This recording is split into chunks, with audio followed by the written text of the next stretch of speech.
Curvature, radius of curvature for pedal curves. पदिक वक्रों के लिए वक्रता त्रिज्या। मान लेते हैं हमारे पास pedal equation P = function of R, और ये फार्मूला हमको पता ही है, P = R sin phi। So differentiate with respect to R, dP upon dr बराबर R का डिफ्रेंशिएशन 1 R के सापेक्ष है, sine phi plus R cos phi, sine phi का cos phi और फाई का डिफ्रेंशिएशन R के सापेक्ष d phi upon D r. अब हम ये डिफरेंशियल ट्रायंगल यूज़ करते हैं। tan फाई आपको पता है R d theta upon D R होता ही है, ये साइड डी एस है ना। पोलर का डिफरेंशियल ट्रायंगल आपको बता रखा है सबसे पहले।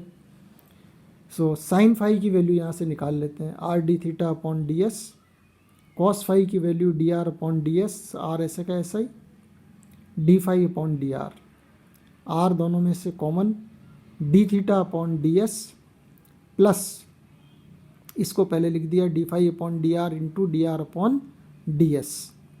सो R D theta upon D S, ये आपका डी आर से डी आर हट गया, और D phi upon D S, और इसको हमने लिख दिया R D upon D S of theta plus phi. ठीक है ना, ये वापिस यही चीज़ आ जाएगी, D theta upon D S और D phi upon D S, और थीटा प्लस फाई अपने को पता है हमेशा साई होता है। So this is R D psi upon D S. इधर चल रहा है अपने पास में D P upon D R. D psi upon D S ये क्या है, रो का उल्टा है, क्योंकि रो बराबर होता है d S upon D psi, तो इसकी जगह हम रखेंगे r upon rho d P upon D r. हमको वैल्यू चाहिए रो की, सो रो विल बी, इसको इधर ले आओ, are D R upon D P. तो ये आप पैडल कर्व्स के लिए रो की value are D R upon D P, इस फार्मूले को हमेशा याद रखेंगे कि जब भी हमको ये पैडल फॉर्म में दिया हो, आर और पी में कर्व दिया होगा, तो हम सीधा रो इससे निकाल लेंगे, इससे निकाला जा सकता है। Next, radius of curvature for tangential polar equations. स्पर्श रेखीय ध्रुवीय समीकरणों के लिए वक्रता त्रिज्या। ये टेंजेंशियल पोलर इक्वेशन कौन हो गई, पी साई इक्वेशंस। ठीक है ना, क्योंकि टेंजेंट अपन पी से निकालते हैं, लेंथ ऑफ परपेंडिकुलर, और पोलर फॉर्म है ना, तो ये पी साई में चल रहा है सारा, टेंजेंट साई में चलेगा। तो स्पर्श रेखीय ध्रुवीय समीकरणों के लिए वक्रता त्रिज्या ज्ञात करेंगे पी साई इक्वेशंस के लिए।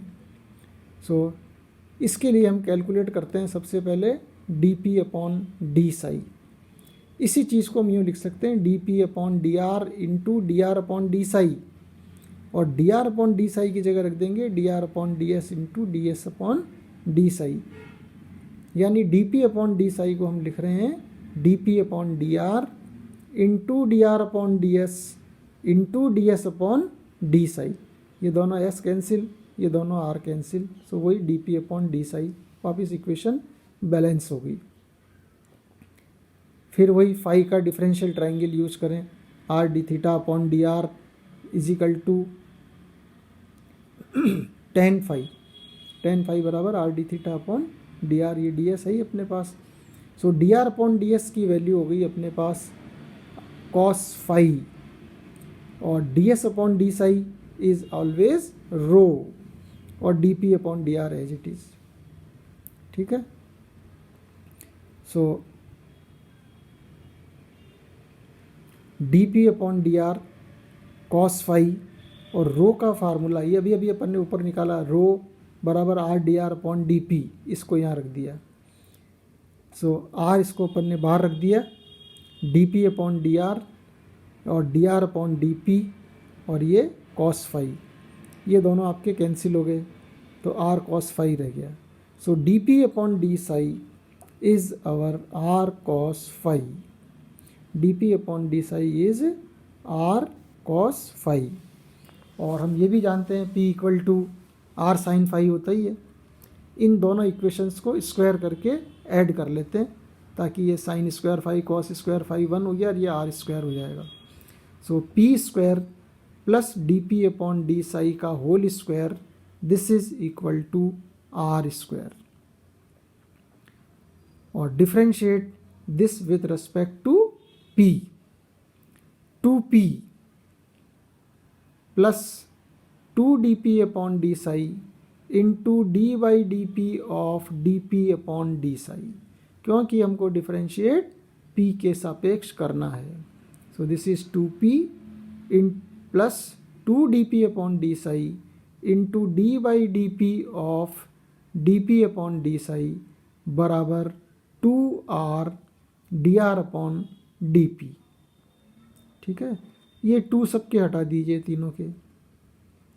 सो p प्लस ये D P upon D psi as it is into d2p। अब यहाँ ध्यान रखेंगे क्योंकि अंदर ये साई का फंक्शन चल रहा है, बाहर अपने को डिफरेंशिएट p से करना है।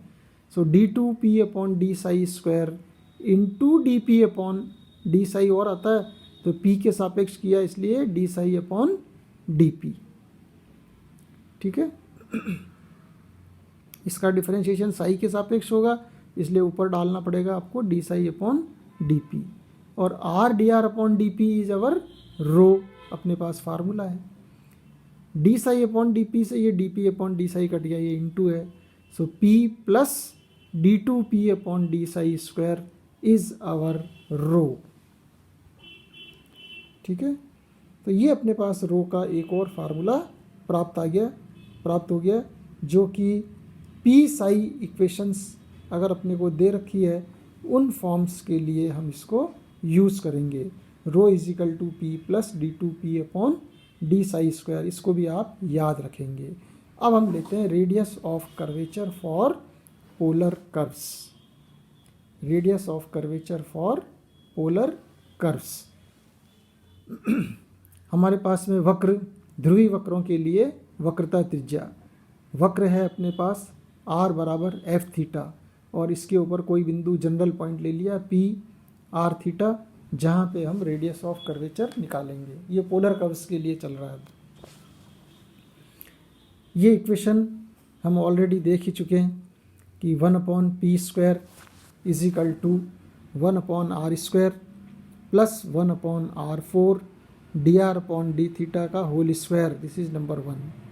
क्योंकि ये आपको हमेशा याद रहती है, अपन ने जो फर्स्ट चैप्टर किया था उसमें किया था कि 1 upon P square is equal to 1 upon are square plus 1 upon R four D R upon D theta का whole square. Now differentiate this equation with respect to R. So -2 upon P cube D P upon D R is equal to, R के सापेक्ष किया, are की power -2, तो -2 upon are की power 3, फिर are की power -4 का यहाँ करेंगे product of two function, -4 upon R five D R upon D theta का whole square plus 1 upon R four as it is, और इसका डिफ्रेंशिएशन चाहिए हमको with respect to R. So this is 2 D R upon D theta into differentiation of D R upon D theta with respect to R. ठीक है, -2 upon P cube D P upon D R is our -2 upon R cube -4 upon R five D R upon D theta का square plus 2 upon R four. अब यहाँ पे थोड़ा सा हम ध्यान करते हैं। देखिए ये अंदर यहाँ पे थीटा के सापेक्ष चल रहा है और बाहर डी आर है, तो इसलिए हम क्या करेंगे, इसको लिखेंगे D by D theta of D R upon D theta into D theta upon D R, तो वो D theta upon D R से ये कट जाएगा। या मैं ये कहूँ कि मैं इसको इसके साथ मिला दूँ तो ये क्या बन गया, डी बाई डी थीटा, ये दोनों हट गए। So D by D theta of D R upon D theta means D two R upon D theta square. यहाँ से आप क्या करना, -2 अपॉन आर फाइव को कॉमन निकाल लेते हैं, ये आपका सेम एज इट इज़। तो ये हो गया यहाँ पे आर स्क्वायर, माइनस बाहर आया तो प्लस 2 भी बाहर है तो 2 रह गया, R5 बाहर आ गया, dr अपॉन डी थीटा का स्क्वायर, और ये प्लस का माइनस हो गया r, क्योंकि R5 है यहाँ R4 है, into d2r upon D theta square. ये अपने को क्या है कि फार्मूले में चीज़ आती है, इसलिए हमने इसको पहले ही यहाँ पे इसी तरह से सेट कर लिया है। -2 से -2 अपन ने हटा दिया है। अब रिमेनिंग चीज़ 1 upon P square P cube into R upon rho, ये रो का फार्मूला आता है, रो बराबर R D R upon D P. So rho upon R बराबर D P D R upon D P, या आर अपॉन रो बराबर D P upon D R. ये value रख दी इसमें रो की। ये 1 upon R5 as it is, minus दोनों तरफ से हट ही चुका है, 2 भी हट गए, और ये एज इट इज उतार दिया अपन ने, R square plus 2dr upon D theta का whole square minus r d2r upon D theta square. ये अपन ने यहाँ इसके जो यूज़ किया इसका फार्मूला लिख दिया, क्योंकि rho is equal to R D R upon D P होता है। हमको वैल्यू चाहिए रो की, तो रो को रखेंगे हम ऊपर और इस वाली सारी चीज़ को लाएंगे नीचे। R5 जाएगा ऊपर, तो इस R के साथ मिलेगा ये R5, R6, R5 और R मिलके हो गया R6। ये नीचे वाला p cube as it is, और ये सारी चीज़ आएगी इधर नीचे, और ये रो जाएगा ऊपर। So rho is equal to R6 upon P cube और 1 अपॉन ये सारा r square plus d r by d 2dr upon D theta का whole square minus r d2r upon D theta square. अब यहाँ पे इस p क्यूब की value रखेंगे, तो ये जो ऊपर अपन ने सबसे पहले जहाँ स्टार्ट किया था कि 1 upon P square is equal to 1 upon are square plus 1 upon R4 dr by D theta का होल स्क्वायर, तो यहाँ से 1 अपॉन पी की वैल्यू हो गई अंडर रूट, और पी क्यूब करेंगे तो पावर हो जाएगी 3/2। सो इसकी वैल्यू रख देते हैं, 1 अपॉन पी क्यूब बराबर 1 upon are square plus 1 upon R4 dr upon D theta का होल स्क्वायर पावर 3/2, और बाकी सारी चीज़ें एज इट इज़, केवल 1 अपॉन पी क्यूब की वैल्यू रखी है अपन ने।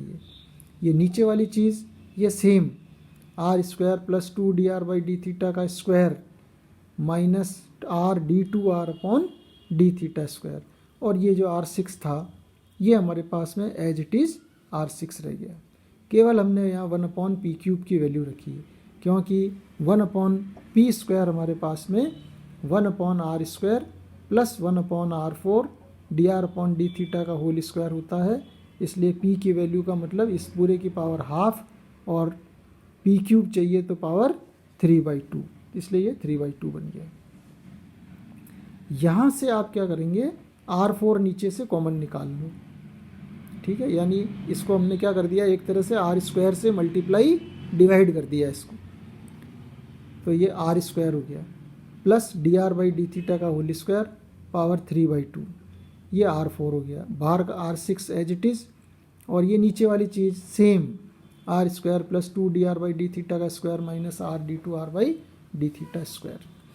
और क्योंकि ये R4 है, जैसे इसको इस 3/2 पावर से हम बाहर निकालेंगे तो इसकी वैल्यू निकलेगी बाहर R6, ये नीचे R6 आएगा, ऊपर R6 है ही, ये दोनों आपके कैंसिल हो गए, और अब अपने पास में टोटल रह गया finally rho is equal to are square plus dr by D theta का स्क्वायर की power 3/2 upon are square plus 2dr by D theta का whole square minus r d2r by D theta square.